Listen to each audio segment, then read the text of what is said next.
Halo semuanya, gimana kabarnya hari ini? Semoga kalian lagi sehat, rezekinya lancar, dan kalau nonton video ini, posisinya udah paling nyaman, mau sambil selonjoran, rebahan, atau sambil ngopi juga gaskan aja.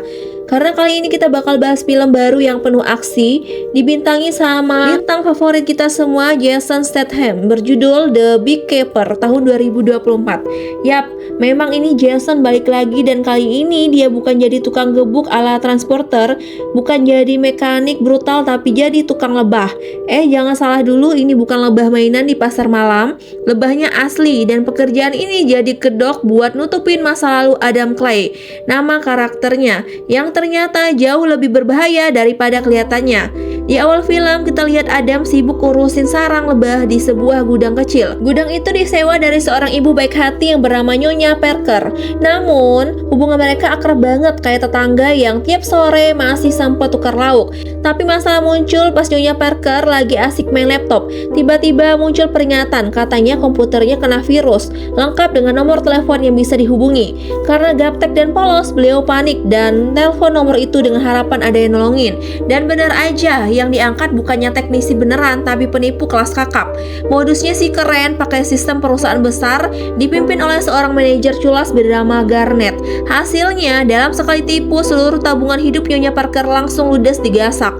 Kebayang dong sakitnya gimana? Udah seumur hidup nabung, hilang begitu aja cuma gara-gara telepon orang yang salah. Itu rasanya mungkin lebih pedih daripada kena sambal sablak level 20 plus bonus micin 1 toples.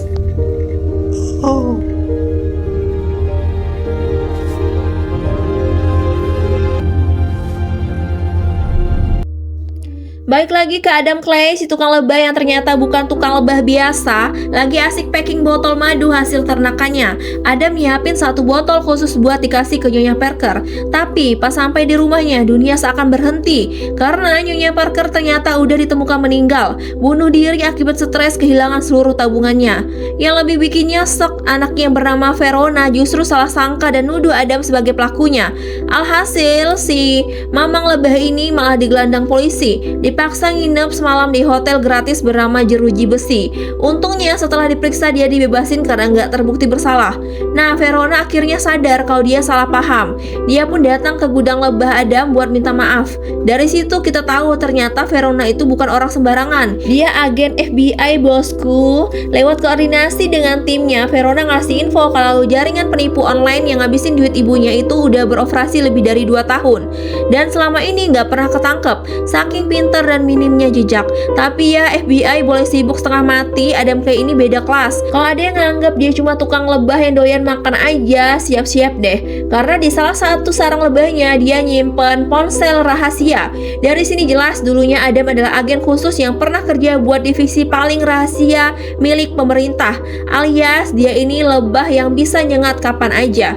Tanpa pakai lama, Adam langsung cari alamat para pelaku cybercrime itu, bawa 2 jerigen bensin. Jelas masuk ke markas mereka dengan gaya kalau nggak minggir ya meledak bareng-bareng. Setibanya di dalam, Adam nyuruh semua karyawan buat keluar. Tapi bukannya kabur, mereka malah ngetawain dia. Salah langkah bos, Adam langsung ngasih contoh. 1 orang dihajar sampai ngejungkel, komputer-komputer disiram bensin dan boom, gedung itu rata sama tanah. Garnet, sang manajer licik panik setengah mati. Dia langsung laporan ke atasannya, Derek, anak muda kaya raya yang ternyata otak dibalik bisnis haram ini. Masalahnya Derek ini bocah manja, punya duit, punya kuasa, tapi kelakuannya bikin orang sakit kepala.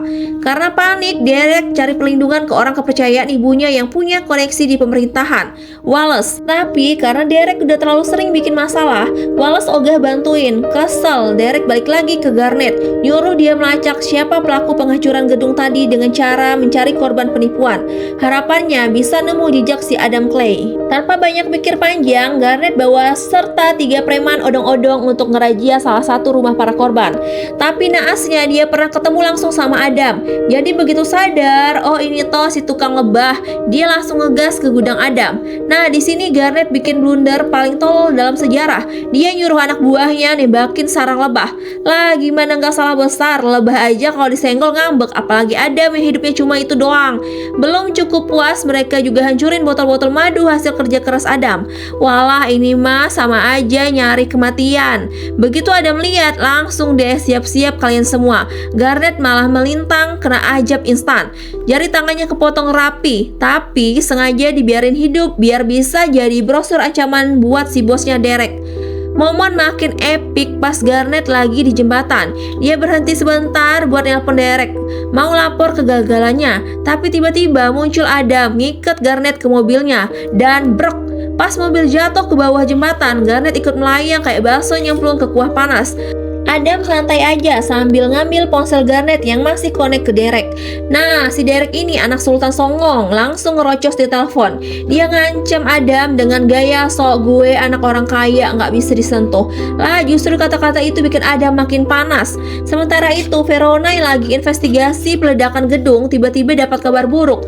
Rumah ibunya kebakaran. Terus ada 3 mayat preman gosong. Dari sini Verona sadar, kasus ini nyambung banget sama Adam si peternak lebah misterius itu. Derek sendiri panik minta tolong ke Wallace, orang dalam pemerintahan yang dulunya mantan bos besar CIA. Wallace awalnya males, tapi akhirnya nyari tahu juga siapa sebenarnya Adam Clay.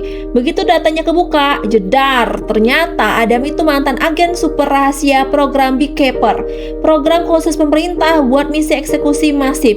Isinya orang-orang elit yang skillnya udah level dewa. Adam, legenda hidup, gak pernah gagal dalam satupun misinya.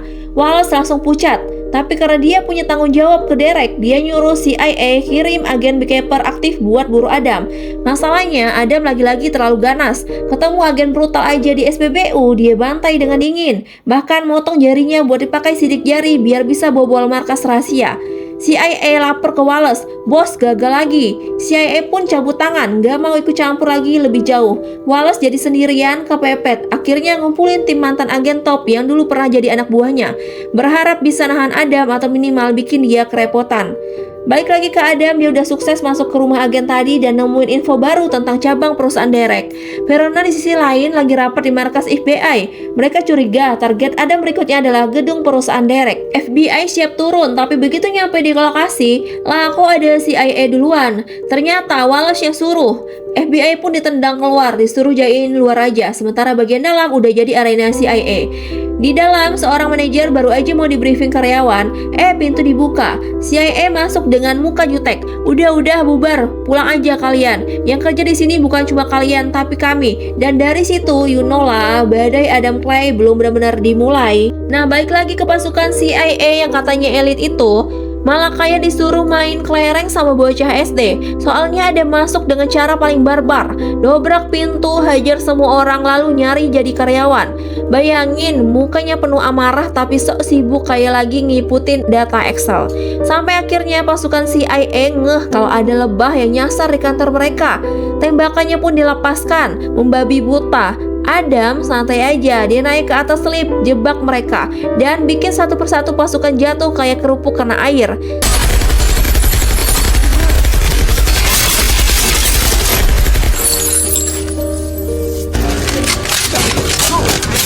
Setelah semuanya kelar, Adam interogasi si manajer. Dan plot twist, ternyata bos besarnya bukan orang sembarangan, tapi si Derek ini adalah anak dari presiden baru Amerika. Buset, pantesan CIA aja ikut jongkok. Di sisi lain, Verona yang lagi nyelidikin ikut shock pas tahu fakta ini. Apalagi saat tahu duit dari perusahaan abal-abal Derek ternyata sempat dipakai buat modal kampanye ibunya. Jadi bisa dibilang bisnis haram si bocah tengil ini nyumbang langsung buat ngejokotin kursi kepresidenan. Dan ibunya ternyata nggak tahu sama sekali. Emang anak muda kalau udah kebanyakan duit suka sotoy. Kabar makin panas, penjaga presiden diturunkan. Tentara bayaran kelas internasional dipanggil. Bahkan FBI disuruh tutup mulut. Semua demi jaga image si anak presiden yang kerjaannya nguras duit rakyat. Tapi Adam jelas gak mundur. Dia malah nyamar jadi tentara bayaran, nyusup pakai gorong-gorong sampai bisa masuk ke gedung kepresidenan. Keren, tapi agak kasihan juga ya. Dulu mantan agen elit, sekarang jadi tukang got. Singkat cerita, pesta di gedung presiden berubah jadi pesta gebuk. Adam ngerusuhin semua tentara bayaran. Take it easy. Take it easy. Hold this one. sampai ketemu si Lazarus, ketua mereka. Duel sengit pun terjadi dan seperti biasa semua orang mungkin berharap Lazarus menang. Tapi ya kali ini filmnya Adam jelas yang tumbang tetap musuh. Sampai akhirnya Adam nyamperin Derek yang lagi gemetaran bareng ibunya. Bocah ini saking paniknya malah maksa ibunya buat disandra. Kebangetan, untung Verona masuk dan sadar kalau semua yang Adam lakuin itu ada benernya. Jadi ketika Adam akhirnya keluar ninggalin tempat itu, kita sebagai penonton cuma bisa bilang puas banget lihat anak presiden songong digituin. Endingnya jelas Adam cabut bawa semua peralatannya, balik ke jalan sunyi kayak biasanya. Verona dia cuma bisa diem, tahu kalau dunia nggak sehitam dan seputih yang ada di buku manual FBI. Dan kalau ada pesan moral yang bisa kita ambil dari film ini, simple aja. Jangan pernah macem-macem sama orang yang kelihatannya cuma tukang ternak lebah. Bisa-bisa sarang lebahmu yang dibakar duluan. Oke guys, jadi itu cerita dari The Beekeeper tahun 2024 versi aku. Kalau kamu suka jangan lupa like, komen, dan subscribe. Sampai jumpa di film selanjutnya. Bye-bye.